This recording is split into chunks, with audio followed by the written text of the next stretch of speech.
आज वैशाख शुक्ल चतुर्दशी है, आज छिन्नमस्ता जयंती है। तो छिन्नमस्ता कौन है? 10 महाविद्या के 6वीं देवी, तंत्र पथ के साधक इनकी पूजा करते हैं, तांत्रिक देवी हैं। शाक्त संप्रदाय के लोग ज़्यादा पूजते हैं इनको। इनकी तस्वीर देखिए आपने, कैसी है? उसमें एक हाथ में तलवार है, दूसरे हाथ में कटा हुआ सर है, सर से खून निकल रहा है, और 2 युवती हैं, एक डाकिनी एक वर्णिनी है, और वो किस पर खड़ी हैं? एक कपल्स पे, एक दंपति पर, जो संभोग क्रिया में लगे हुए हैं। ठीक है, तो ये इनका तस्वीर देखते हैं हम। तो इस तस्वीर से आपको क्या प्रतीक मिलता है? वही प्रतीक की देवी हैं। जितनी भी देवी हैं, जितने भी देवता हैं, सब प्रतीक के रूप में है। मैंने बताया था ना, देवताएं 2 तरीके के, या तो प्रतीक के रूप में है या फिर प्रकृति के रूप में है। तो ये जो देवी हैं, ये प्रतीक के रूप में है। किस बात का प्रतीक है ये समझना है, क्योंकि अगर ये समझ में आ जाए कि ये प्रतीक किस बात का, तो वो प्रतीक हमारे काम का है। देवी देवता हमारे काम के नहीं है, लेकिन जिस प्रतीक के लिए इनको बनाया गया है वो प्रतीक बहुत काम के है। तो छिन्नमस्ता का क्या मतलब हुआ? छिन्न मतलब अलग होना, मस्ता मतलब सर, जिसका सर अलग है। सर किसका प्रतीक है? अहंकार का। इनको छिन्न मुंडा भी कहते हैं बुद्धिज्म में। जैसे हिंदू छिन्नमस्ता कहते हैं, वैसे बुद्धिस्ट लोग इनको छिन्न मुंडा कहते हैं। हिंदू का जो शास्त्र है देवी भागवत पुराण, उसमें इनका वर्णन है। उसी तरीके से बुद्धिस्ट लोगों का जो वज्रयान है, उसमें ये वज्र योगिनी के प्रतीक के रूप में है।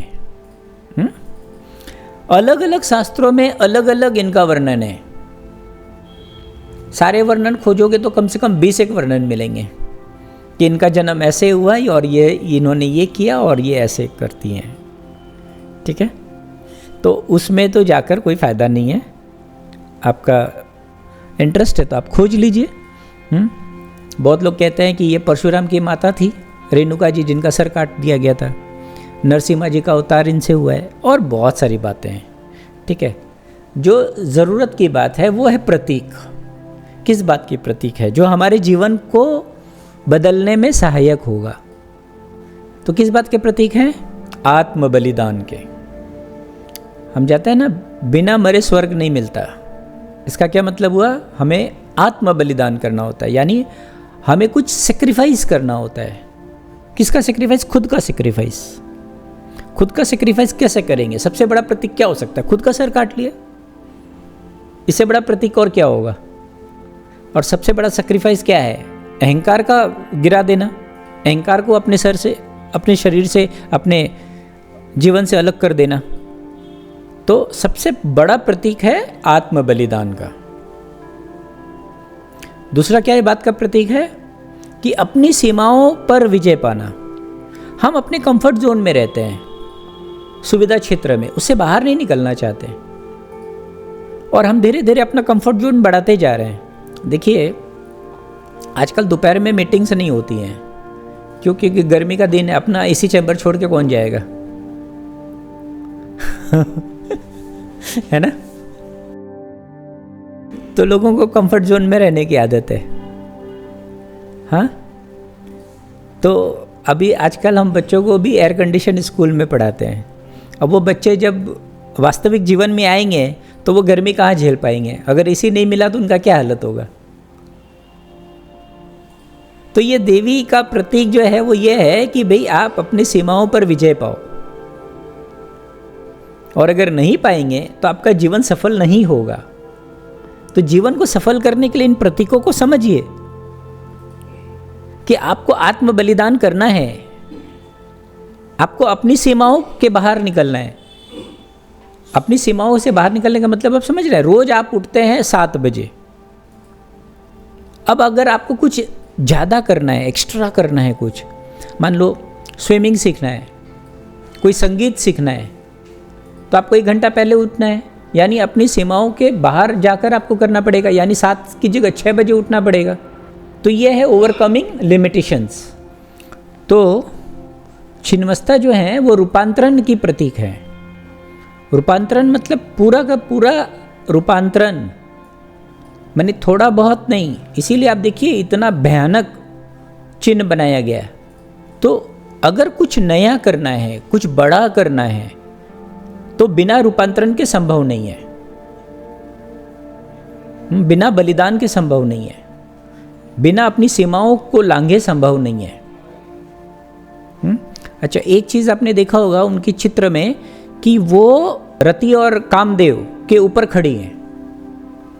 इसका क्या मतलब हुआ? हम सब जानते हैं रति और कामदेव मतलब सेक्सुअल कॉपुलेशन, काम वासनाओं पर विजय पाना। जो गहरा से गहरा वासना है वो है काम वासना, जिससे कोई पार नहीं पाया। काम वासना को कोई नहीं जीत पाया। तो काम वासना का अतिक्रमण करना बहुत जरूरी है। अब वासनाएं तो बहुत सारी हैं जीवन में, एक एक करके सारे वासनाओं को छोड़ना होगा, लेकिन जो सबसे प्रबल वासना है वो है काम वासना। और एक जो बड़ा प्रतीक है वो क्या है? किस बात का? विरोधाभास का। सबसे बड़ा विरोधाभास क्या है? जीवन और मृत्यु, है ना? वैसे तो पूरा संसार ही विरोधाभास है, सब कुछ में विरोधाभास है। काला है, सफ़ेद है, दिन है, रात है, ठंडा है, गर्म है, सब कुछ है। लेकिन सबसे बड़ा विरोधाभास क्या है? जीवन और मृत्यु, है ना? तो ये जीवन और मृत्यु की देवी है, इसको समझना है। अगर आपको ये समझ में आ गया कि ये जो अस्तित्व है वो विरोधाभास है, वो जीवन और मृत्यु का खेल है, तो आपका जीवन में रूपांतरण संभव है। तो ये उस बात का प्रतीक है।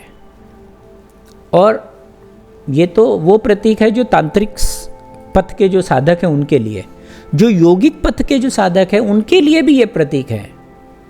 क्या प्रतीक है? कि ये कुंडलिनी जागरण का प्रतीक है, चक्र को जगाने का। अब उसमें भी इन सारे प्रतीकों की जरूरत पड़ती है।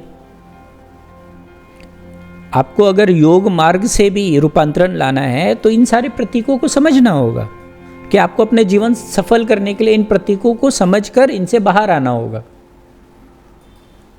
तो वो जो 2 लोग साथ में हैं, उनके 2 नारियां और है ना जो खून पी रही हैं उनका, हाँ, तो वो कौन है? वो ईड़ा और पिंगला है, 2 नाड़ियां हैं। और वो जो देवी हैं वो सुषुम्ना नाड़ी हैं। और वो जो सिर खुल जाता है वो क्या है? वो कुंडलिनी जागरण हो गया। आप समझ रहे हैं? तो इसको योगिक प्रक्रिया में भी इस्तेमाल किया गया है, इस प्रतीक को।